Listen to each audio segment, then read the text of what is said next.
Hi, my name is Rachel and welcome back to my channel. This is Kindles and Candles, where we talk about books. I'm going to be talking today about the books I read in July, some of the statistics for July, as well as my top 3 and my bottom 3 books.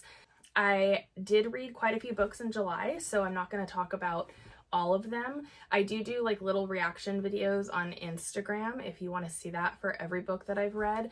But today we're just going to talk about the top 3 and the bottom 3. Today's candle is called Lavender and Tonka.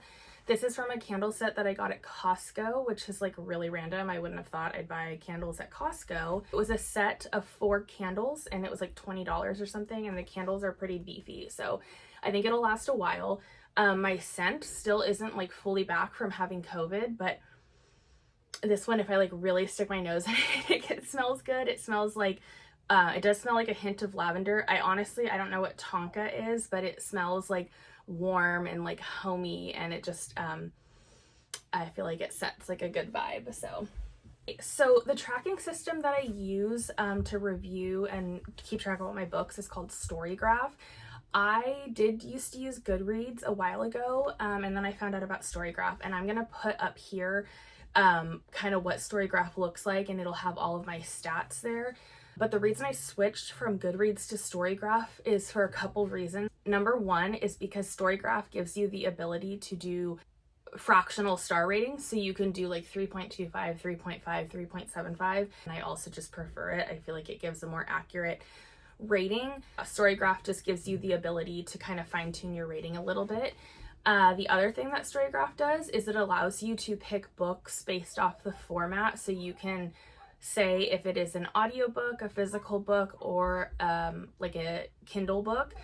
It gives you like a breakdown so you can see, oh, I've read 50% audiobooks, 50% physical, or what have you. The other thing that StoryGraph does, and this sounds like an advertisement for StoryGraph, and it's not, I just really like it. And by the way, I am on StoryGraph as Kindles and Candles, so if you want to follow me and see what I read, that's how one way to do it. Other reason that I like StoryGraph is because it gives you like a statistical, as the name might suggest, it gives you a statistical breakdown of everything that you've read. So it puts it in this really pretty graph format. It does that for a bunch of different subcategories. It breaks down the genre you've read, the pacing of the book, a couple other things I can't remember off the top of my head, but I'll put, like I said, the graphic up there, and it's really nice to see.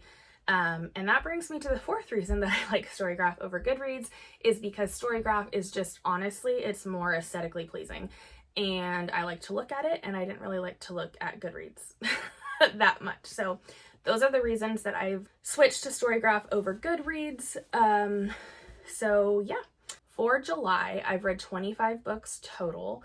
Of those 25 books, I've read 2,715 pages and a little over 205 hours of audiobook. And I do listen, like my standard listening speed is at least 2 times the speed of the book. So it's not like 200 actual hours that I spent, but on 2, sometimes 2.25, or a little bit more rare is like 2.5.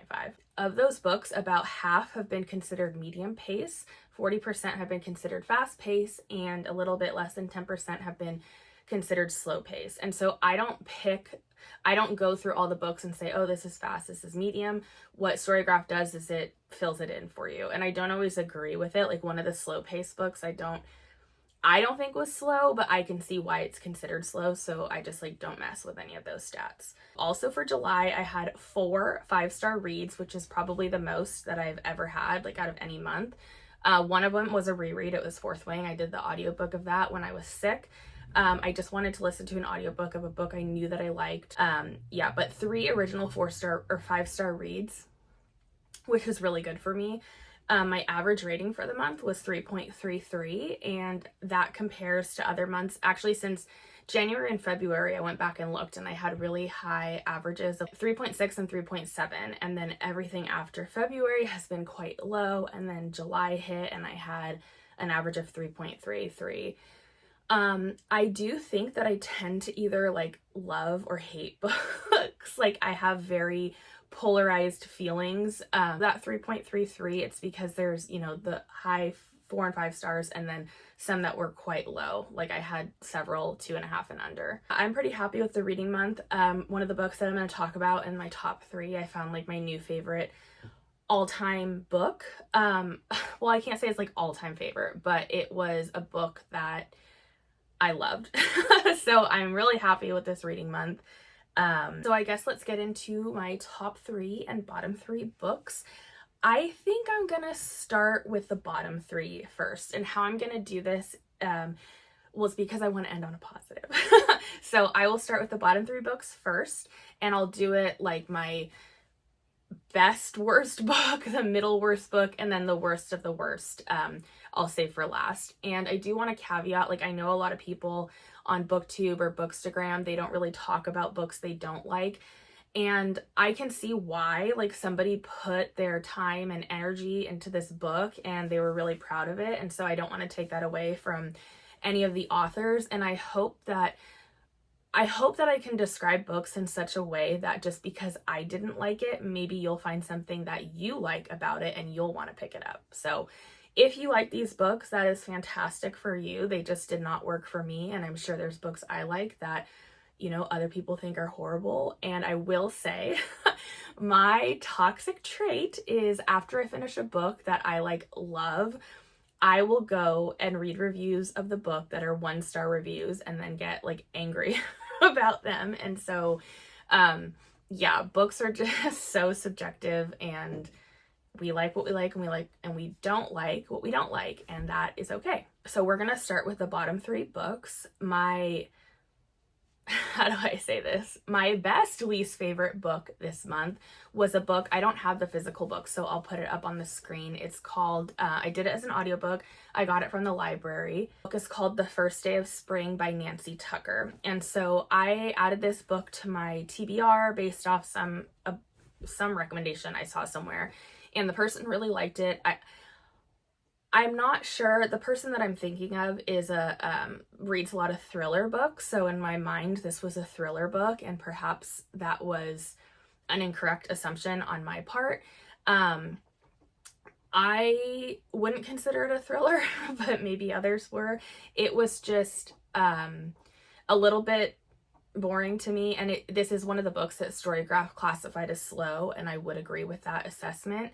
It took a little bit to get into, but so let me just tell you the plot. This is a book about a woman named Chrissy, and it's kind of a dual timeline. So you'll have points of view of her as a child and points of view from her now as an adult. And so what I'm about to say, I did look at what the back of the book says, and all of this information was on the back of the book, so I'm comfortable sharing it, and I don't think it's a spoiler. But if you want to read this book and you don't want to know anything, and this goes for every book I ever talk about, just don't mute me or something. This book follows a woman named Chrissy, and when she was 8 years old, it follows her as a child, and she didn't have the best childhood. Her mom wasn't super engaged with her, and she ended up committing murder as an 8-year-old, which is horrible.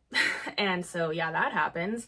And then the current timeline is her. She's been through I guess juvenile hall and prison or what have you, and the current timeline is when she gets out of prison, and she herself gets pregnant, and so she has a daughter. And in the present timeline, the daughter, I believe, is around 8 years old, the same age that Chrissy was when she committed the murder.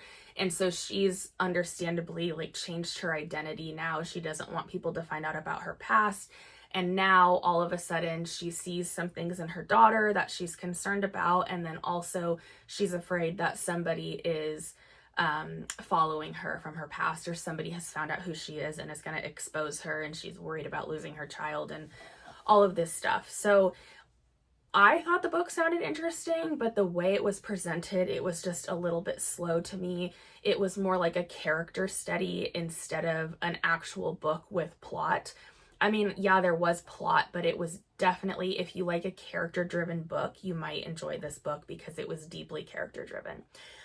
So I gave this book a 2.25 stars. Perhaps I should have DNF'd it. I don't know, but it just didn't captivate me. It didn't engage me. And I wouldn't say anything's wrong with the book directly. It just didn't get me the way that I wanted to be got. The next book that I'm going to talk about is Ice Planet Barbarians. I don't know what to say about this book. I didn't like it. A lot of people love this book, and this is truly an alien smut book. And if you like that, that is fantastic. I thought I might like it too, and I don't. So that's that. It didn't have nearly enough plot for me. I felt like nothing was happening except the smut. There was like side characters introduced. I think this book has I don't know how many books are in this series, but there's a lot of books in this series. I assume it follows the side characters and whatnot, but it just didn't do it for me, mostly because there wasn't enough plot. The lack of plot combined with I didn't really give a crap about any of the characters, and something I've realized about myself is that if I'm really gonna like a book and be really engaged, I have to like the characters. So yeah, I mean, this wasn't for me. That being said, I did read another alien romance book called Choosing Theo by Victoria Aveline, I think her name is, and that book rocked. Okay, I went back and looked at what I gave it, and I gave it 3.75. In my memory, it was a 4-star read. I don't recall. I think it was the writing was just a little too, like, I don't want to use the word juvenile because it wasn't juvenile writing. Maybe a little bit too simplistic for me to give it a 4-star. I don't need a book to be written very well to give it 5 stars. But for that book, I think there was just a little something missing to give it 4 stars. It was still a really good read. That book was also, I mean, it had smut, but it had plot. The characters were fun and engaging. It's like the same basic premise as Ice Planet Barbarians. It follows a girl who was kidnapped and abducted from her planet, but Choosing Theo just has a little bit more world building. It has political intrigue, it has fighting, it has yeah, it was just more of a fun read. There was I love dogs, and there was like I don't a dog in it, but it was like an alien dog, and so that was really fun for me. I cared more about the characters. So yeah, if you didn't like Ice Planet Barbarians but want to try another alien romance, I would try Choosing Theo, and it is on Kindle Unlimited, and the cover is stunning. So there's that. And I gave Ice Planet Barbarians, it was a 2-star read for me. My least favorite book of July is called You Shouldn't Have Come Here by Geneva Rose. I don't even know where to start with this book. This was I'm like I'm struggling because I don't want to say horrible things about the book, but I really did not like it. I listened to it as an audiobook. I believe it's classified as a thriller, but I don't think the book knows what genre it's supposed to fall under. There's so much stuff going on in this book. The ending, so the beginning, okay, backtrack. Let me just tell you what the book was about a little bit.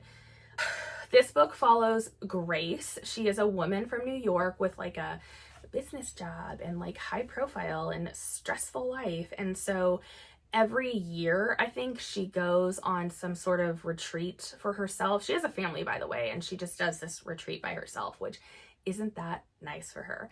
God, I sound so petty, but that's not why I didn't like the book, by the way.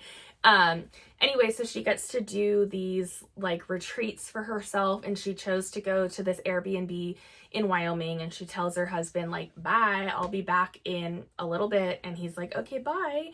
And yeah, so she goes to Wyoming. There is a guy who is described, God, I think his name is Chad. I can't remember. It's a CH name. And anyway, there is a guy and he owns the Airbnb, and she meets him, and he's described as handsome, but in reality, he's just freaking weird. Like, he does weird stuff. I don't know if it was intentional for him to be written this weird, but he was a little bit of an oddball, and I probably would have left right when I got there. She did not leave. Weird stuff kind of happens to them. The person who was there before her, she figures out had gone missing because the police come and like look for her. And the guy's like, oh, I don't know, she never showed up. Like, that's weird. Yeah, just weird stuff happens, and she chooses to stay. And then they develop like a romance that was like super just like flung together, and it was like, okay. And then the end gets like super chaotic, and I would just say like this book was entertaining until it wasn't. But anyway, I just did not enjoy it. The ending was not not good. I'm trying to come up with something positive to say about this book. If you like chaos, if you don't take yourself seriously at all, if you can suspend all disbelief about anything, then read this book. It was a quick audiobook. I think it was like a 8 or 9 hour audiobook. So there's that. And I gave that book 1 star. And so now I'm thinking about it. I'm like, what does it take me to give a book less than 1 star? I think the book has to like actively make me angry. And this book was just like irritating because I didn't like it, but there was nothing in it that I was like, oh my God, that's horrible. So yeah, wasn't for me, but that's okay. It's for other people, and that's fine. Okay, now we get to talk about the best books of the month. Perhaps some will be best books of the year. One for sure will be. I'm going to talk about this as my least favorite book, all the way up to my favorite book. But I loved all of these books. These were all 5-star books for me. First book that I'm going to talk about is called Older by Jennifer Hartman. And this is an age gap romance, and I love age gap romances. And I was trying to figure out, like, why do you like this? Like, this is kind of weird. And I figured out that the reason I like age gap is because it's the forbidden romance aspect of it. It's like a forbidden romance. It just adds angst and tension. And I just really like the tension between the characters and how the characters develop to kind of overcome that tension and how they develop to be happy. Jennifer Hartman writes about complex or taboo topics pretty delicately, I feel like. This is my 3rd Jennifer Hartman book. I read Still Beating, which I loved, and then I read Lotus, which I didn't like as much, but mostly didn't like that one just because the characters didn't like captivate me. But on my bookshelf over there, I have a couple of her other books. I have June 1st, and the most recent one I think is called Catch the Sun, so I'm going to read those soon.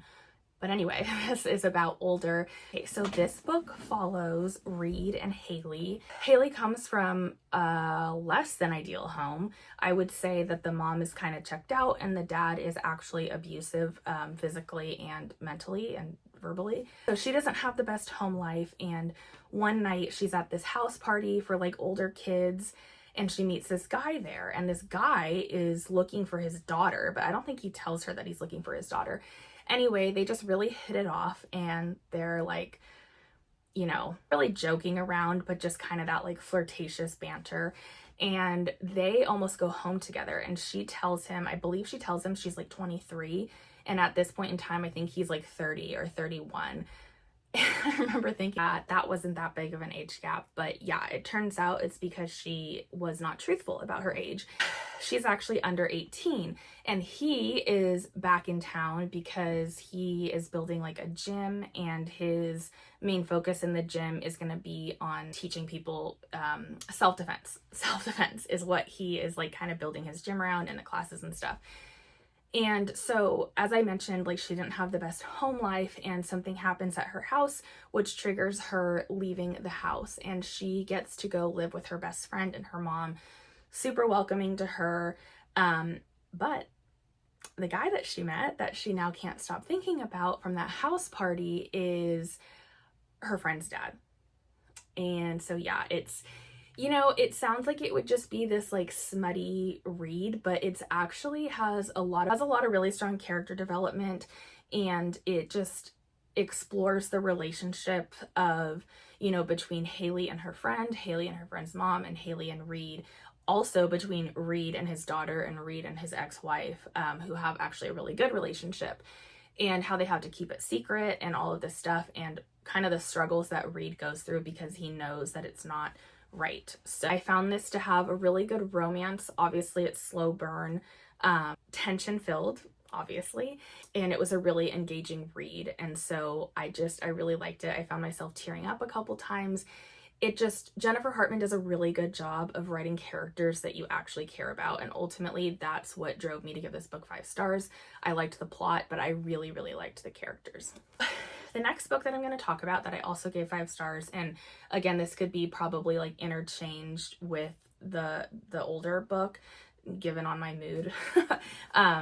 But this book is Shadows and Storms by Helen Schreier. I think that's how you say her last name.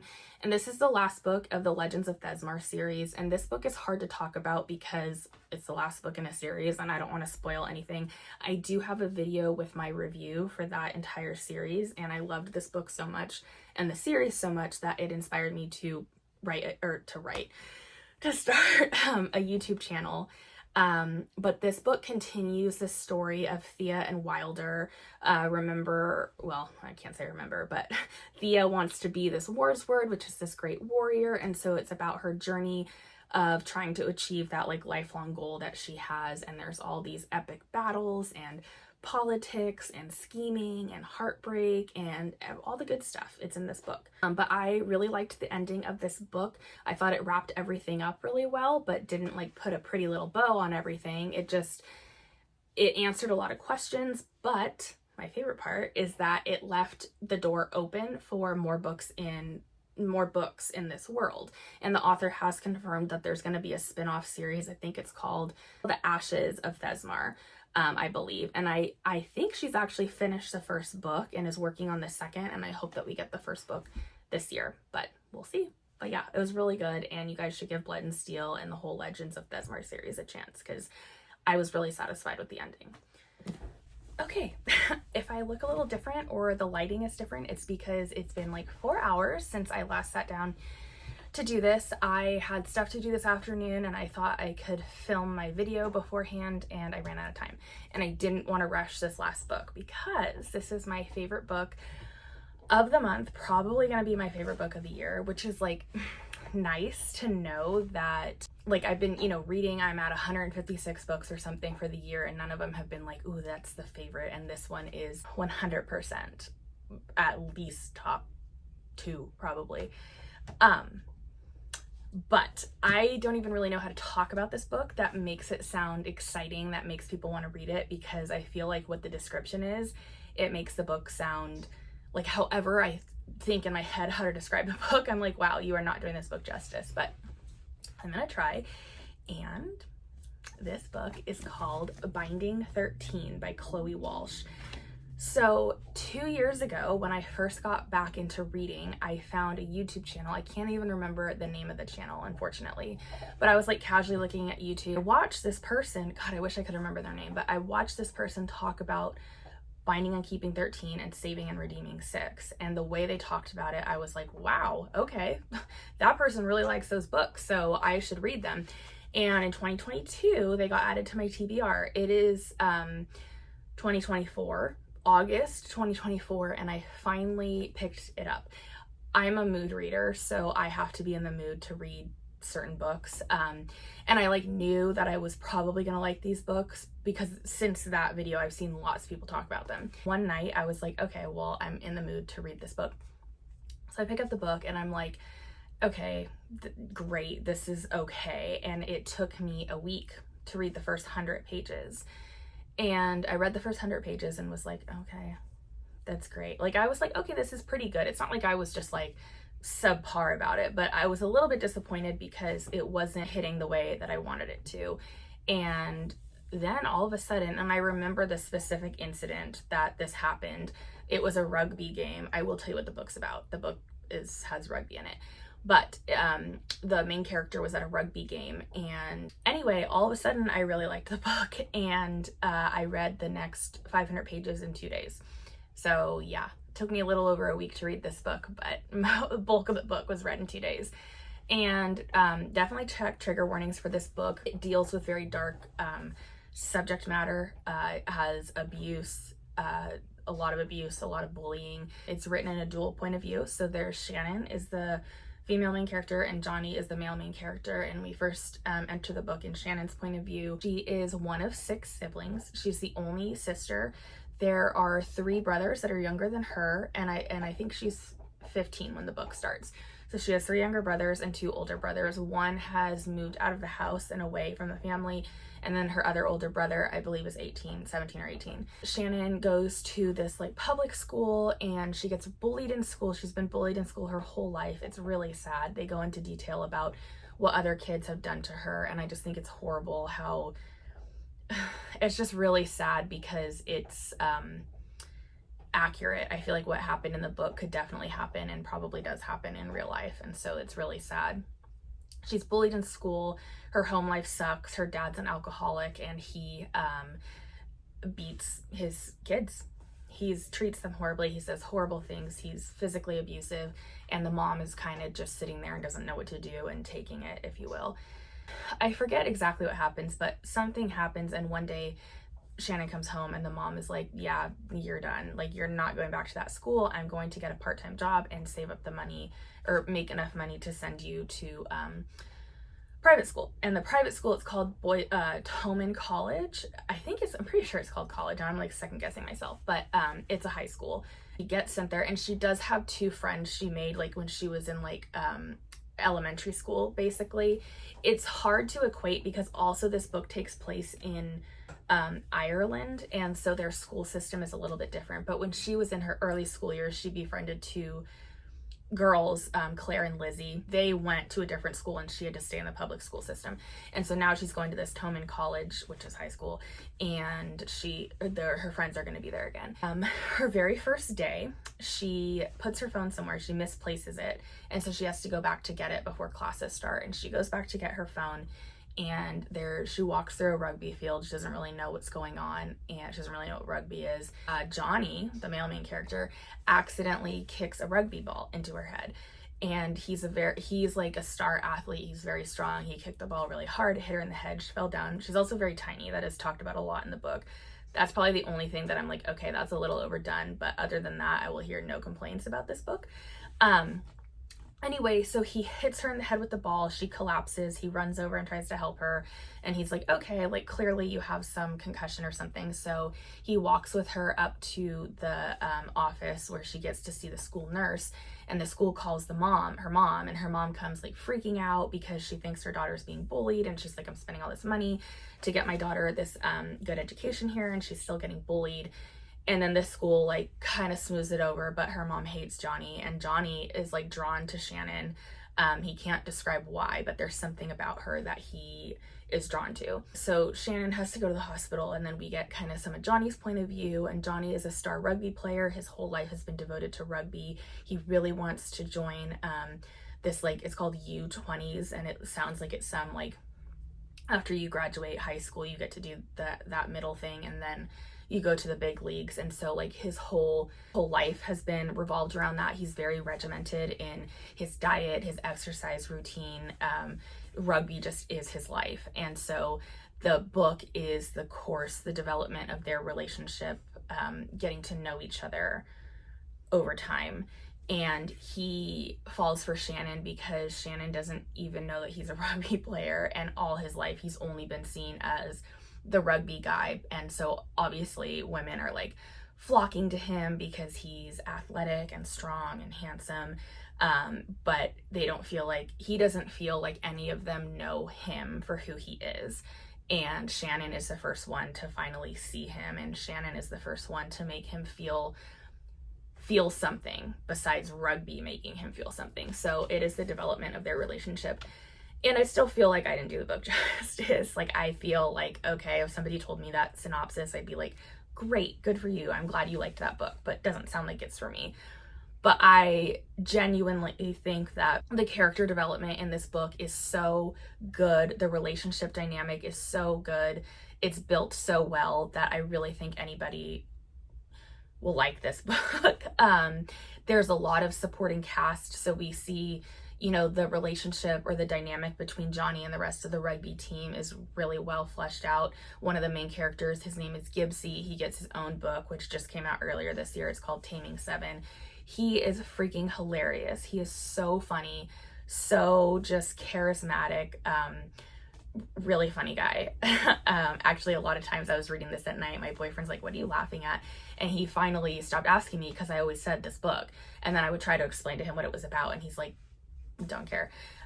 So he stopped asking, but that's okay because I didn't really want to waste time talking to him about it. I wanted to read it. We get the relationship discussed about Shannon's friend Claire. So she's in the most recent book that came out too.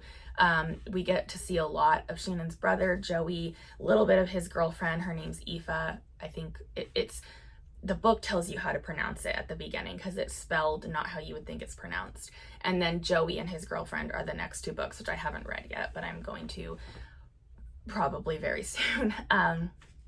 So yeah, this was my favorite book in July. Is probably going to be my favorite book of the year, perhaps even favorite book of all time. I got the same feeling reading this book, and they're totally different genres, but I got the same feeling reading this book as when I read A Court of Mist and Fury. A Court of Mist and Fury was, probably still is, one of my all-time favorite books. Just the way the characters made me feel, how emotionally invested I was, and that's exactly how I felt reading this book. And it was just, I was kind of in like a little bit of a reading slump, and I was, you read books and you're like, okay, that was okay. But this book actually made me feel big emotions, like laughing and crying. And then the next book in the series is called Keeping 13. That will be in my next monthly favorites video, I'm sure. I was like sobbing at that book. So really good. Chloe Walsh, I don't know what you put in your books. It might be cocaine. But yeah, I really liked the book, and I hope everybody reads it. It's so good. So yeah, thank you for watching. Those were my reading stats for July, and my top 3 books and bottom 3 books in July. And again, if you liked the books on the bottom of my list, that's fine. Reading is very subjective. What I don't like, someone else obviously likes, and what I like, other people don't like, except if you don't like Binding 13. I don't know what to tell you. Like, I feel like everyone should like this book. But yeah, thank you for watching. You can follow me on Instagram. My name is Kindles and Candles on Instagram. And then if you want to follow me on StoryGraph, you'll see my star rating for everything on there. And I would love to follow you back because I like to see what everybody else is reading. By the way, yes, this is a ACOTAR shirt. It's all of the Bat Boys wingspans because we know that's important, right? Who has the biggest wingspan? I'm pretty sure it's Azrael. Can't wait to read his book.